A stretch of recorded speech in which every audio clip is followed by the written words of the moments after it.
Ce que personne ne mange, ni nous, ni nos animaux, trouve encore preneur. Ça, c'est le travail de Bruno.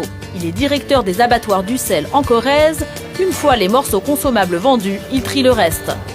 Vous voyez ces boyaux qui vont être utilisés pour faire des cordages des guitares, des violons ou autres. Voilà une des autres utilisations qu'on peut faire avec le porc. Encore une autre utilisation avec les oreilles, voilà, clandestine à la fabrication de produits cosmétiques, des masques pour les cheveux, des crèmes visage. Vous voyez, c'est ce qu'on appelle le gras, hein, c'est du gras, vous voyez. Hein. Je vous fais noter l'aspect gras et très tendre de cette partie du porc et qui se destine à fabriquer le rouge à lèvres. Le rouge à lèvres que ces dames utilisent grassement et qui vous permet, lorsque vous vous embrassez, d'avoir un porc entre vous. Aujourd'hui, c'est justement du gras que Bruno doit livrer à un laboratoire cosmétique. Nous n'avons pas été autorisés à filmer cette étape de la transformation du porc, mais dans cette pharmacie, la propriétaire nous confirme qu'on trouve bien du gras de porc dans les rouges à lèvres.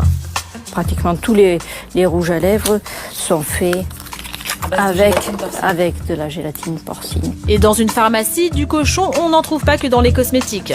On trouve des médicaments à base de porc, soit le médicament en lui-même, soit l'enveloppe du médicament qui est composée de gélules.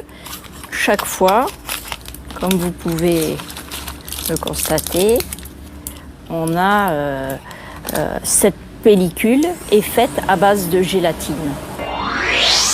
Si vous ne mangez pas de porc pour des raisons religieuses, pas de panique.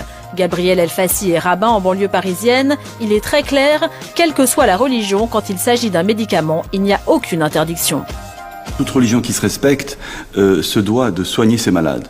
Donc à partir du moment où il y a, on va dire, un remède qui a été prescrit par son médecin, que cela contienne une matière grasse animale qui est infime, qui est presque, on va dire, inexistante, il n'y a aucun problème, on peut avaler donc ce genre de médicament. Je prends l'exemple de la gélule, bien sûr. Le cochon est donc omniprésent dans notre vie quotidienne. Désormais, vous regarderez vos pilules, vos crèmes hydratantes ou vos rouges à lèvres d'un autre œil.